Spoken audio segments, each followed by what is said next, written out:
China EVs and More podcast. For the next hour or so, my co-host, Lei Xing, and I will go over the most important and interesting news coming out of the global EV, AV, and mobility sectors. What Lei and I discussed today is based on our opinions and should not be taken as investment advice. For those that are new to the show, welcome. And to our loyal listeners and viewers, welcome back.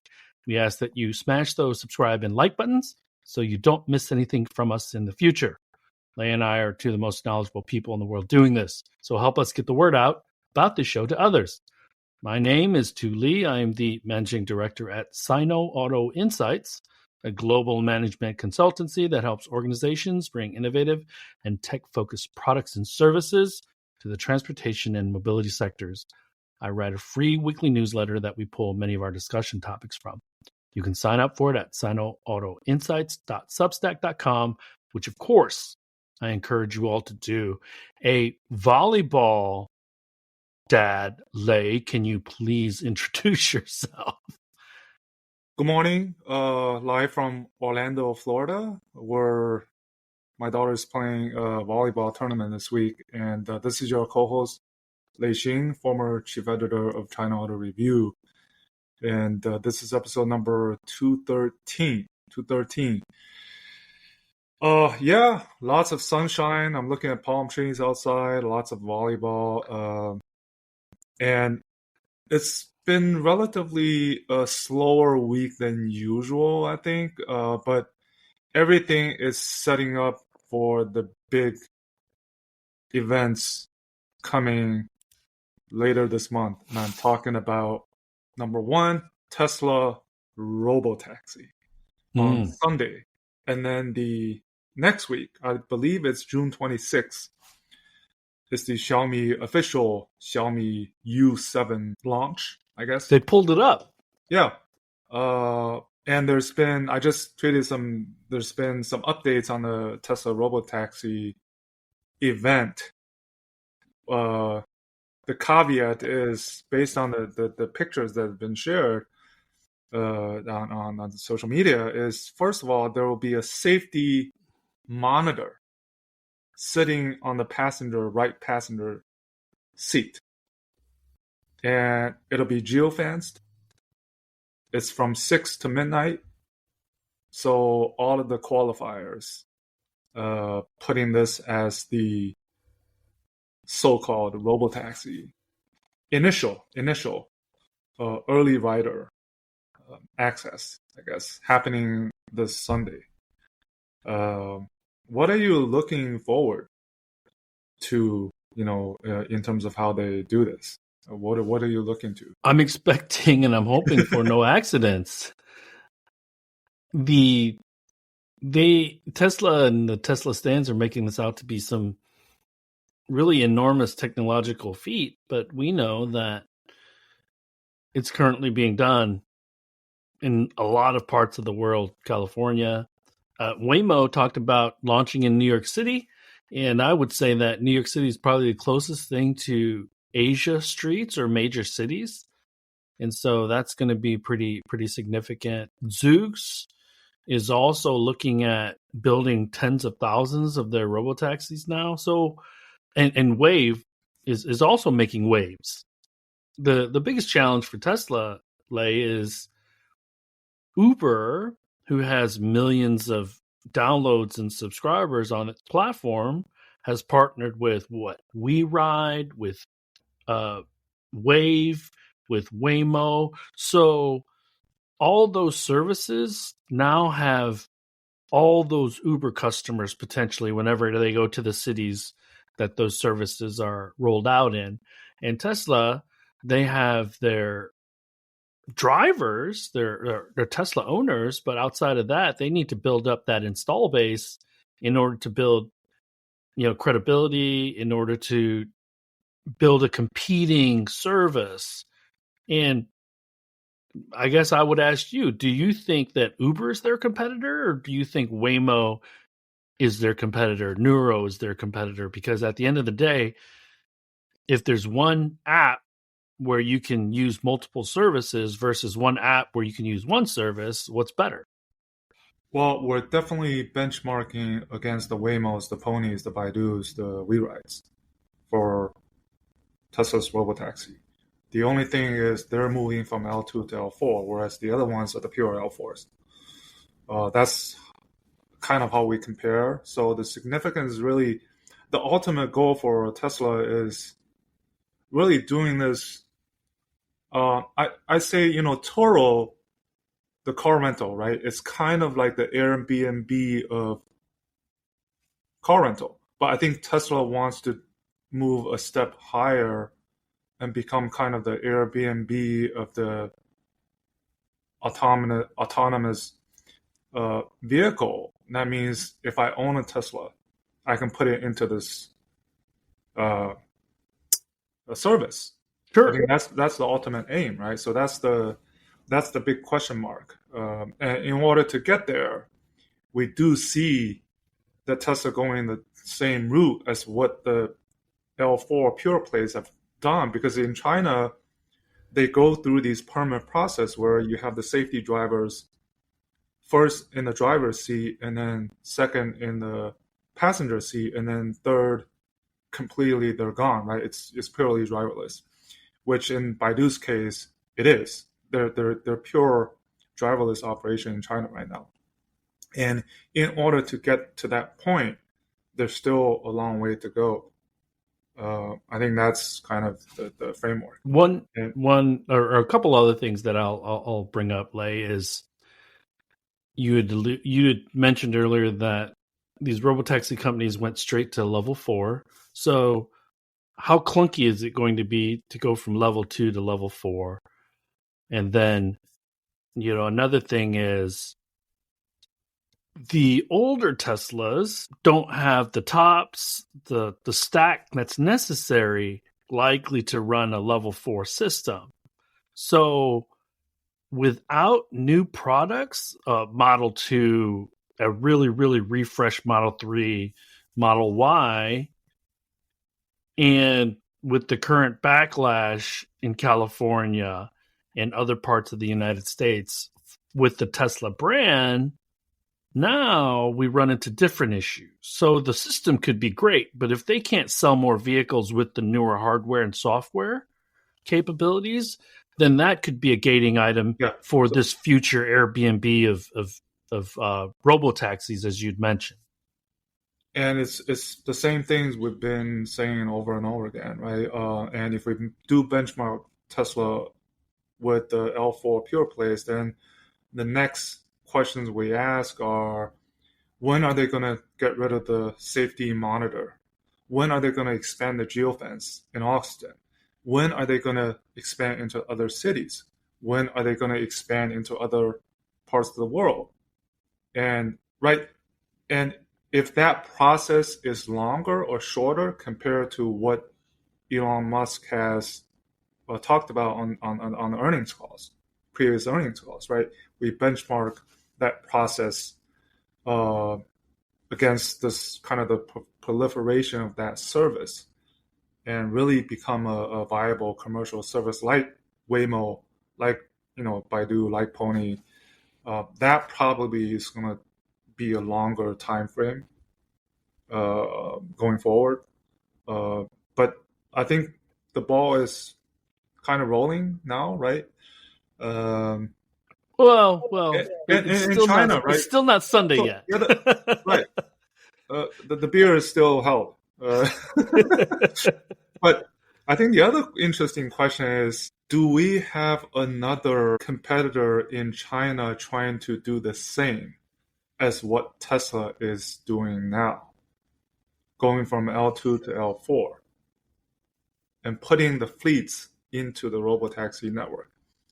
So far, no, but it would be interesting if there's another competitor outside of the WeRides, Ponies that are doing this. But in China, the robotaxi companies It's, are shoehorning level 4 yeah, systems into not analog, but connected vehicles that don't have those capabilities. Like a Deep Route, was working with Great Wall. So this is where the China market is much different, much more different. Number one, number two, there are just many more competitors. The intelligent driving in China from the automakers is very robust. You and I have tried them all effectively, and in addition to that, they are becoming vertically integrated with NIO, Xpeng, Li Auto rolling out silicon to run their own system. So they are really creating an advantage that Western OEMs do not have. Yeah, and also with the extreme competitive landscape in the door-to-door, point-to-point, parking space to parking space, ADAS, level 2 plus plus plus plus, what happens thereafter? Do the NIOs, the Li Autos, the Xpengs, they move over to the Tesla Robotaxi space? I mean, that'll be interesting to it has to be the play. And do they become competitors of WeRide's, Ponies, and Baidu's, or somehow they're could be working together? I mean, these are whole questions. And guess what? That just means the current and now the domestic EV players, the BYDs, the Chinese government, they're all saying it's a brutal price war. So it's not just us saying it. It's the calls are coming from inside the house. And Stella Lee said this is unsustainable in her interview with Tom McKenzie. Mm-hmm. And so it's a little bit rich coming from Stella and BYD that they are playing like these innocent bystanders, but they created the monster. BYD created that monster along with Tesla. So sorry, Tesla ignited the flame. BYD consistently pours gas on that flame. And so for Stella to say, you know, we bring technology and then competitors undercut us 6 months later, you know, I love Stella's ambition, but, you know, BYD plays a decent role. Yeah. And the last thing I'll say, Lei, is that so we're going to move from connected clean energy and EV price war to a intelligent driving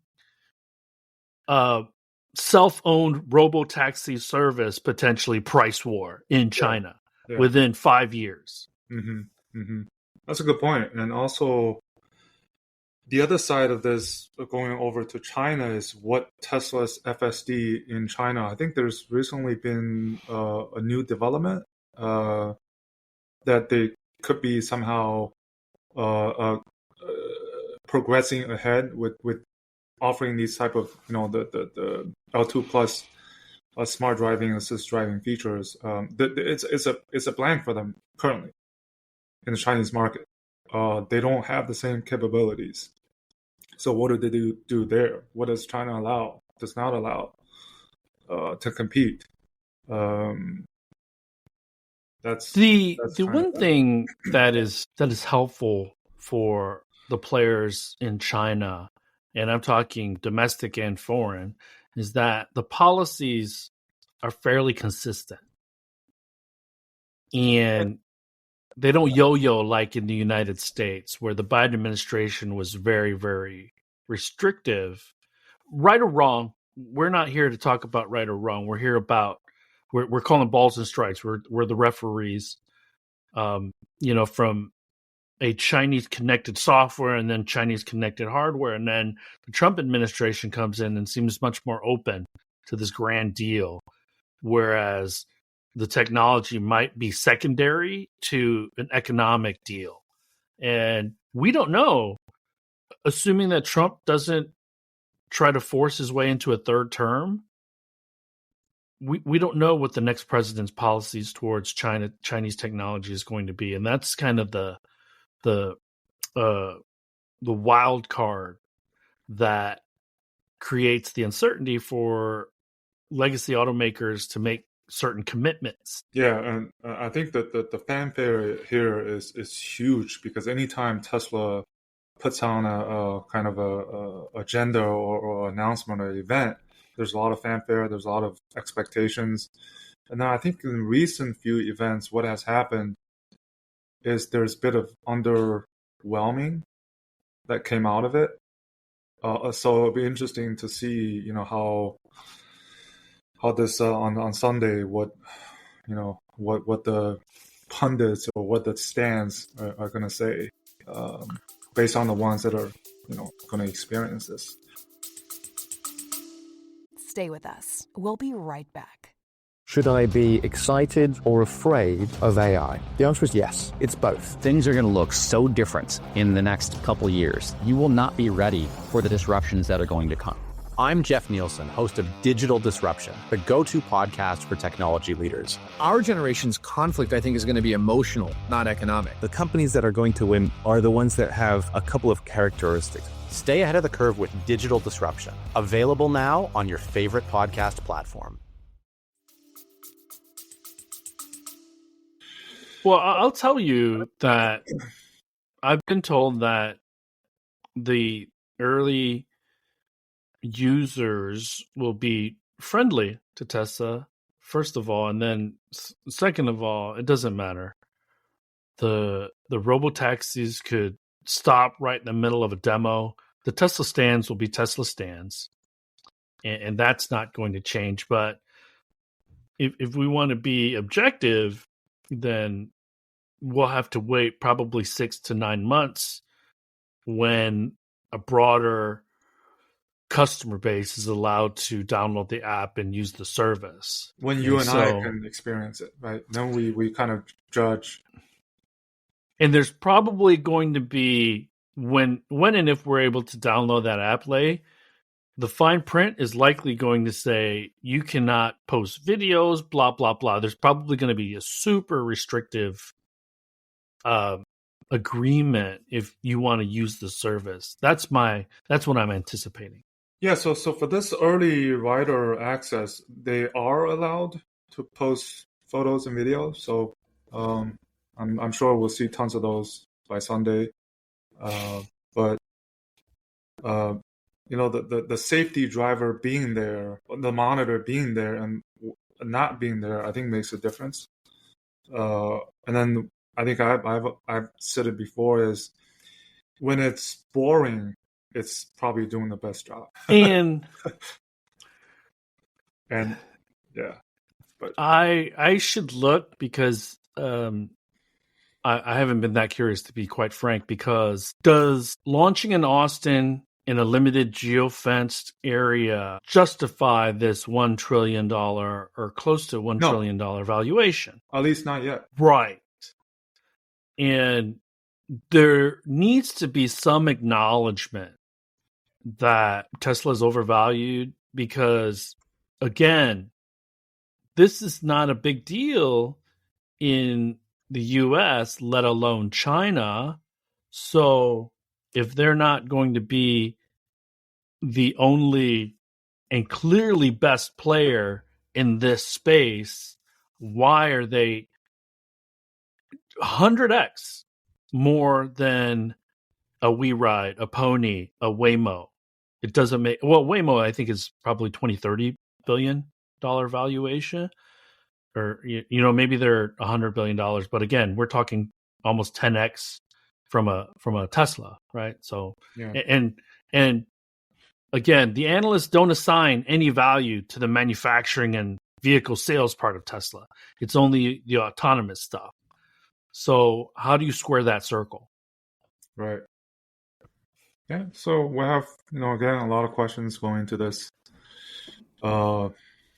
Competition is good. I'm going to be very open-minded about if and when I'm able to use the service. I don't think Nori is able to download the app, because our friend Nori Shirozu lives down in Austin. But I do know there are one or two people heading down to Austin. Yeah, same here. I know some that live there, and ask them to kind of follow closely and maybe share some videos or. And the last thing that I'll mention is, what's pricing going to be? Is it going to be cheaper than Waymo? Is it going to be about the same price? So, because this is Tesla's first time, full stop, providing this service. And so is it going to be because also remember that Waymo is in Austin via the Uber app, and it's not as ubiquitous as in San Francisco and LA, and it's not direct. So sometimes you might get a Waymo, sometimes you might get a driver in Austin. And so it'll be funny because I'm sure there's going to be pictures of a street in Austin where you see a Waymo and then you see a cybercab. That'll be pretty funny. From a cost perspective, it's definitely should be lower, right? And at least comparable to the Ubers and the Waymos that we've taken, if not lower, and should be lower. The ultimate goal is right; it should be much lower because you're taking the human out of the equation, the driver out of the equation. So, but again, those are the things that as this progress forward that we kind of look at and benchmark against. Yeah. And one thing that I just thought up, Lei, is that because this is going to be a service for everyone or who can afford it, it's not just going to be this first mover customer that loves cutting edge technology like the early Tesla buyers were. They're likely going to need to be more open kimono about, the information on accidents, on close calls, on remote control drivers, in order for people like us to feel safe to get in these things. Because if they're trying to hide and be very secretive about the data and stuff like that, I don't know if that's going to attract the general public, because Waymo seems much more customer friendly that way.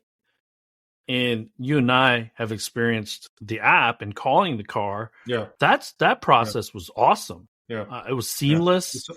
You got in, hey to. So there's so many components that go into this service, right? A complete service, not only the performance itself, but other parts of it. So enough about Tesla Robotaxi. We said it was a slow week, but I just want to mention some of the milestones that you and I kind of touched upon and I tweeted is. So Leapmotor delivered the 800,000th vehicle this past week. Zeekr 500, 500,000 production. RoboSense delivered their 1 millionth ADAS LiDAR. Not the Robotaxi LiDAR, ADAS LiDAR. Li Auto just opened up its 2,500th supercharger station in Disney World in Shanghai. Then Leapmotor already has their 1,500th global store, that being in Hong Kong. So quite a few of these milestones that happened the recent week.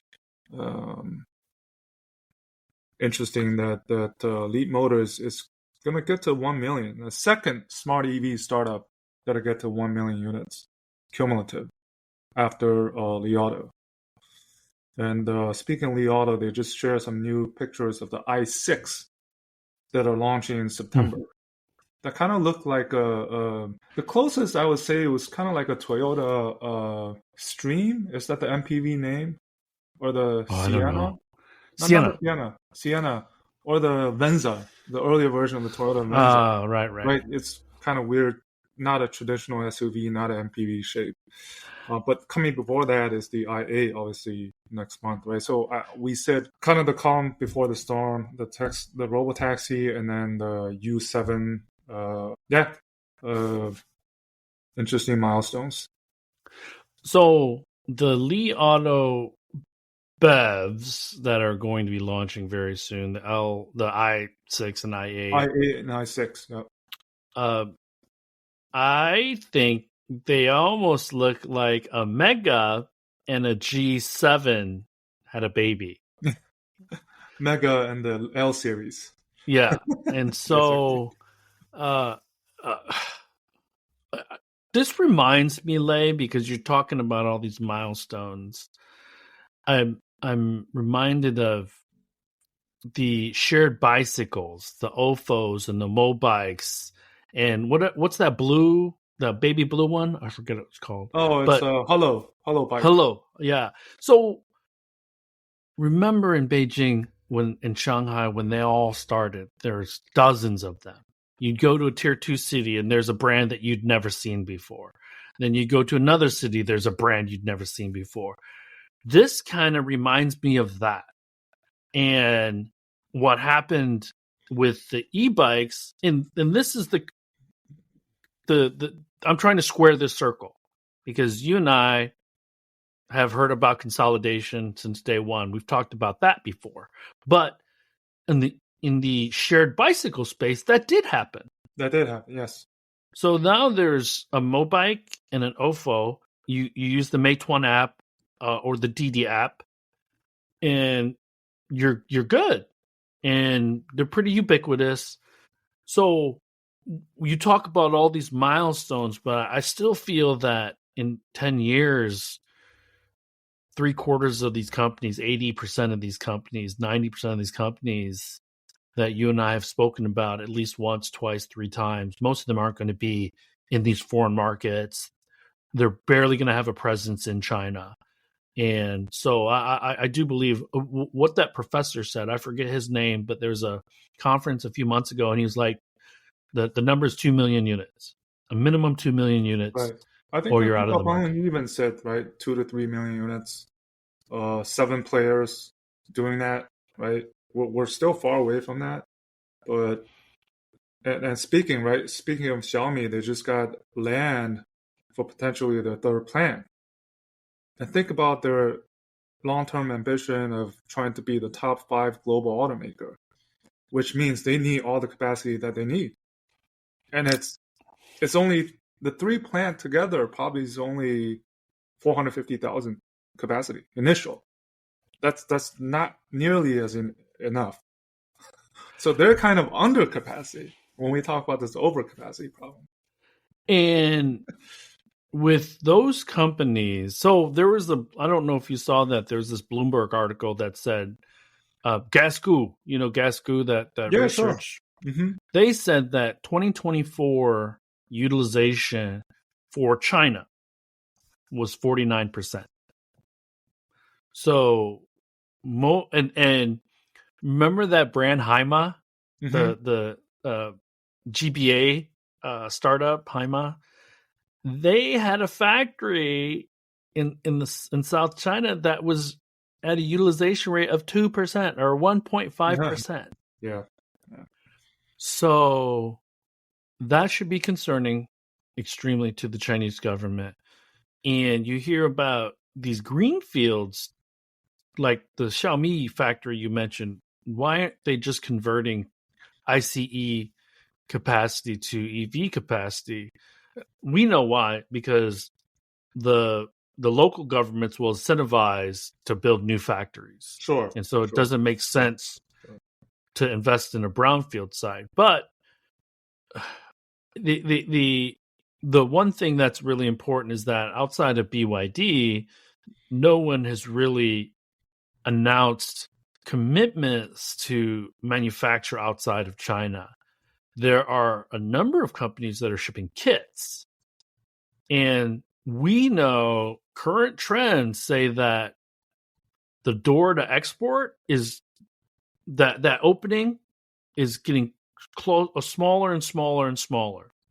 Okay. BYD is getting ahead of it by effectively announcing manufacturing in 8, 9 different locations. Okay. A combination of kits and a combination of complete manufacturing. That's going to slow them down. And so their march to 10 million, I think you and I believe that they'll get there, but it's not going to be the last 6 or 7 years of BYD where they went from 700 to 5 million. That's exactly what I told Sharissa from NPR this morning. We talk about kind of the price war, and so so when you think of these big bold claims from a Xiaomi, because again they're not even at 2 products yet, and they want to be a top 5 player. That means, and always keep in the back of your mind, if you're listening and viewing, the China market's by far the number one market. Then you go to the United States, then you go EU. The United States is about 25 or 20% of the total global vehicle sales. Take that piece of the pie out. Your path to 10 million is really, really tough. So that's the last frontier. Until you're in that last frontier, it's not impossible. It's not impossible, but where do you pick up? I'm saying chunks of volume. I'm saying 1 million units, 1.5 million units, 800,000. Where do you pick up those? There's only a handful of countries that will give you that type of volume, and that means if you're in the one of the top 10 countries, so India is the 4th or 5th largest, and I want to separate regions from countries, right? Yeah. EU is a region with 28 countries, and so you have to sell into those individual countries. Sure. The United States, you can create a national strategy and then launch it locally, whereas in Europe, you need different languages, you need different culture. So it's much more difficult from that standpoint than entering the United States. And if India is a 4.5 million unit market, and you want to extract 1 million units from India, you need to control 25% of the market. Is Tata and Mahindra going to allow you to do that? There's no freaking way. So that's where the fun part begins for us, I think, Lei, because we understand the products, the brand, the positioning in China, how they're going to evolve those. And the other thing that's really important to me that I'm, grabbing my popcorn is how they will evolve their brand message, because XPeng has kind of shifted a little bit because they're providing technology and affordable mass market vehicles, but does that play in Europe where technology is not probably a top 3 or 4 attribute for vehicle purchase? And then we've seen NIO kind of recently trying to expand into some of the additional European markets, working with kind of the one player, one dealer partner per country style that they've talked about. And now Firefly is heading over, how that will fare. Right. Yeah. One thing that I have a good friend of mine that lives in Sydney, and he feeds me information. He said that Zeekr is really struggling. XPeng is really struggling in Australia. And so a market that only imports vehicles, they don't mass produce any vehicles, and a huge opportunity for a Chinese EV maker to pick up, let's say, chunks of sales volume. You can't make those types of mistakes when you launch into a country like Australia, because you probably aren't going to get a second chance. Yeah. And so for the folks at Zeekr and at XPeng, hopefully you're listening, because this dude knows what he's talking about. I won't hold it against him because he's from Melbourne, but I have a few good friends that are from Melbourne, but I thought Melbourne was a cool town. I thought Sydney was better, but I digress. Anyways, but that the reason I bring that up, Lei, is because I think you and I, with BYD, feel like they're this force that will get to where they want to go because of the price, because of the products, and because they're already in so many markets. Yeah. And with their entry into so many markets, they probably have a set process, rinse and repeat into these markets. Whereas you look at XPeng, they pressed reset. And and Neo slowly.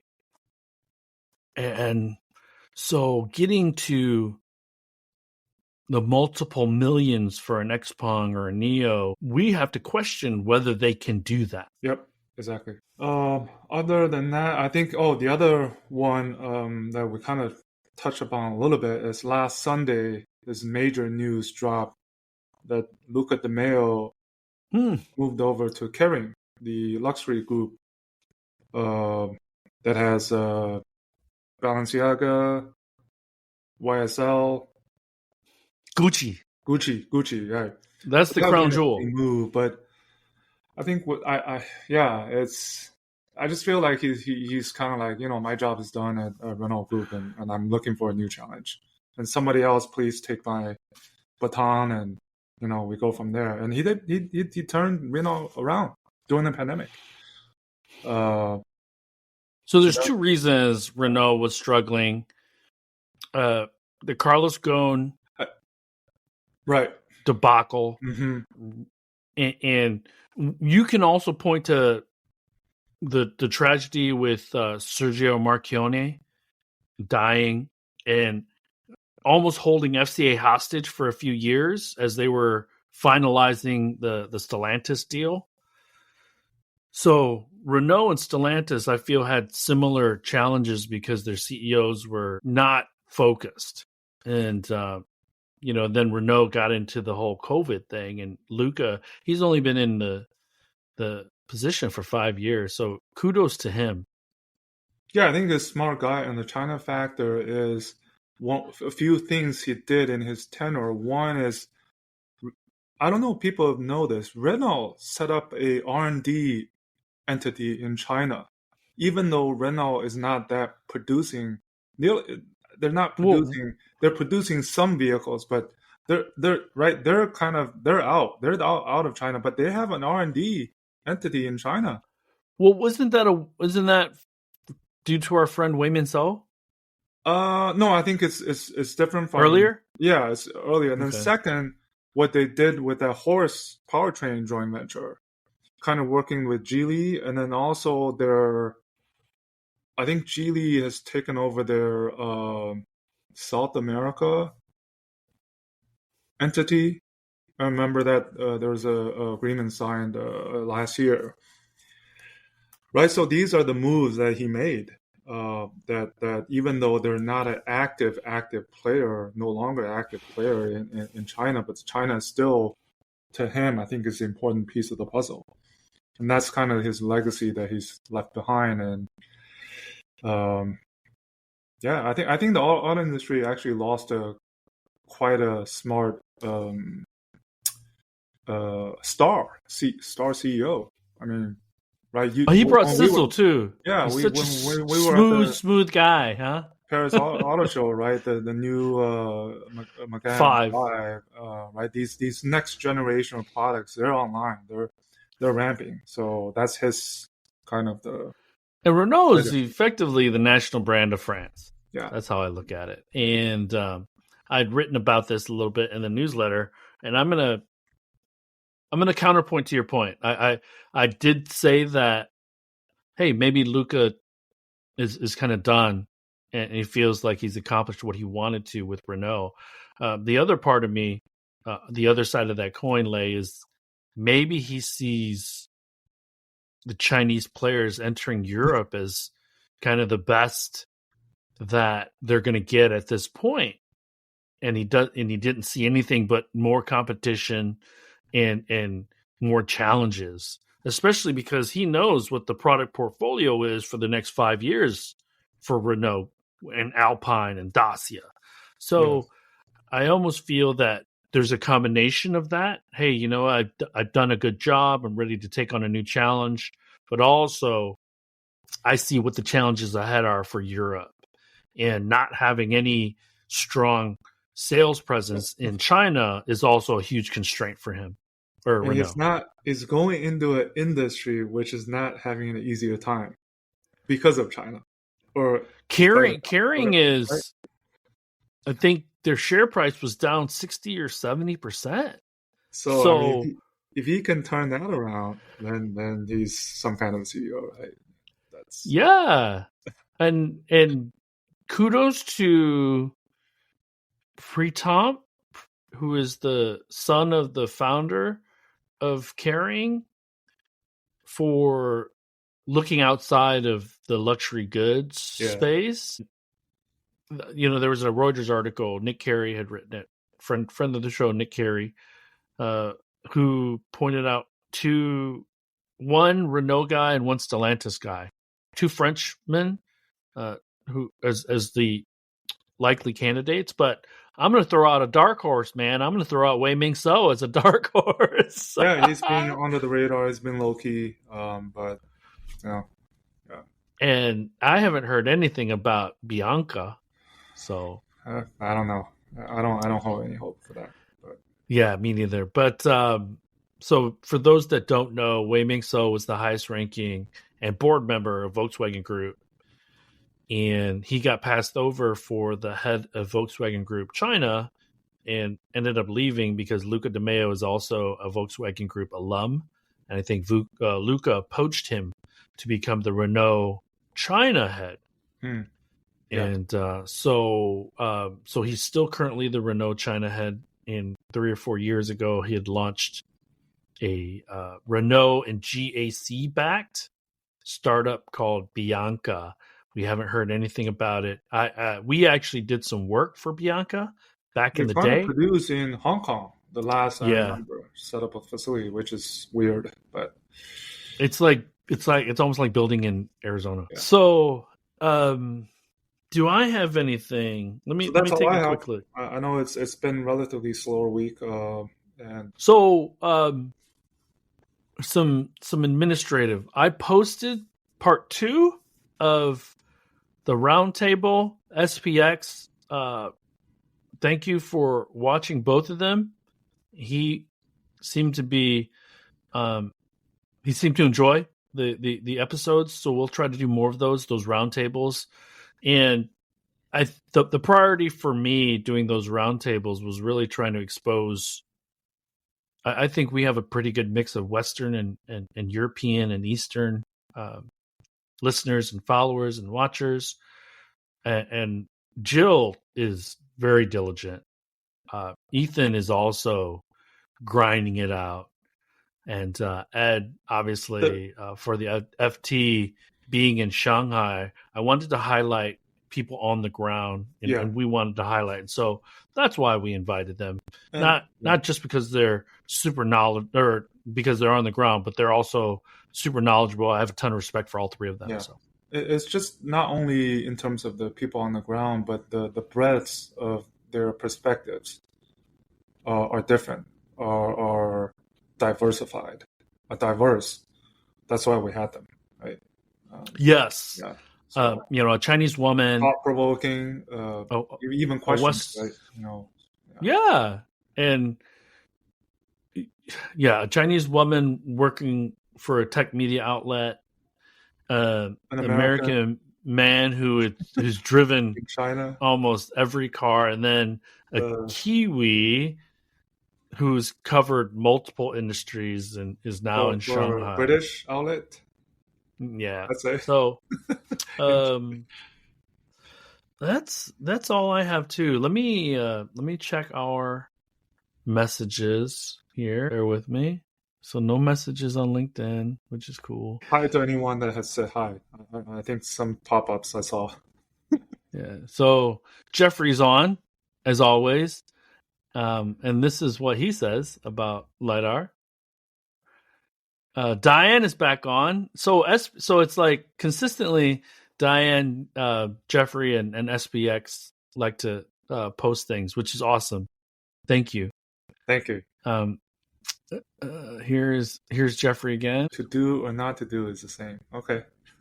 So Diane says, I thought Zeekr would do well. So Diane, I was told that the Zeekr products are not a good market fit, and the pricing is not where it needs to be.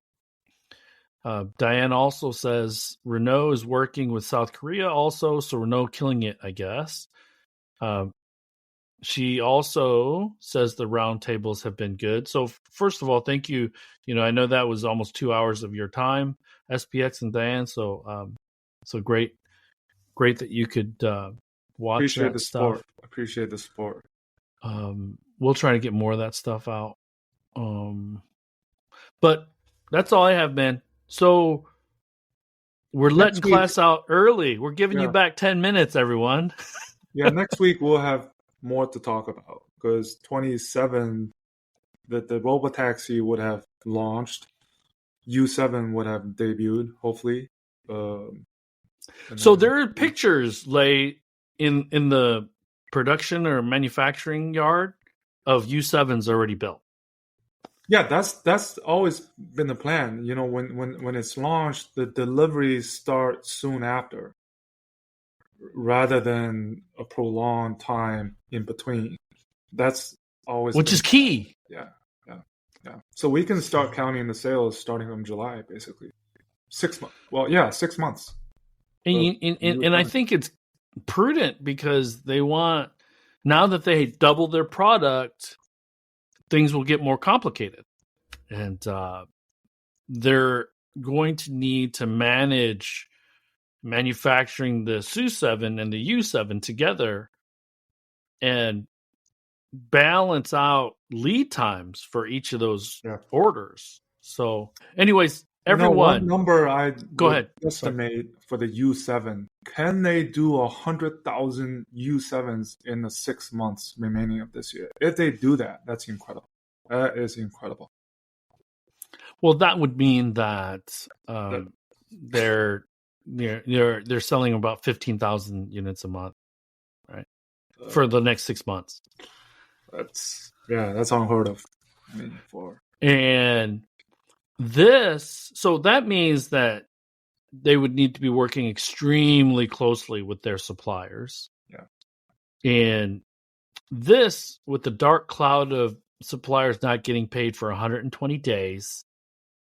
And so I thought this through a little bit, Lei, and I'll just leave the show with this thought.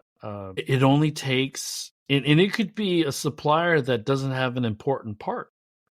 It just takes one supplier to screw everything up.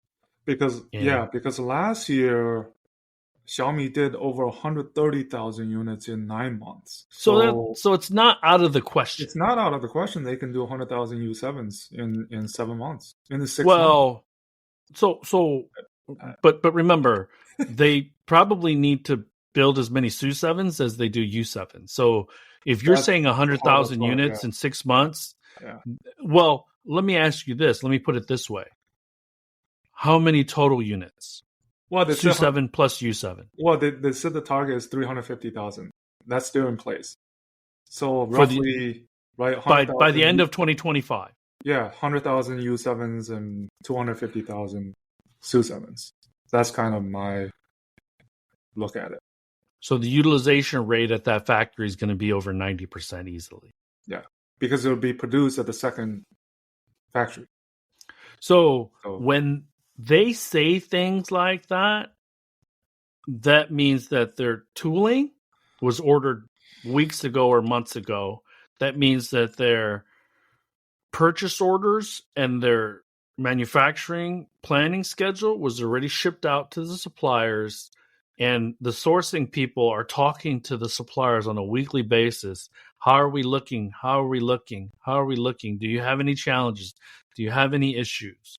And then any quality issues, the sourcing guys and the supplier quality guys are going straight to the supplier factory and trying to straighten all those challenges out so that when products ship, they call it linear supply. It means that there are no kinks, and because what you don't want to do is start the line, stop the line, start the line, stop the line. So I would also guess that they are probably hoarding parts in order to launch production pretty smoothly.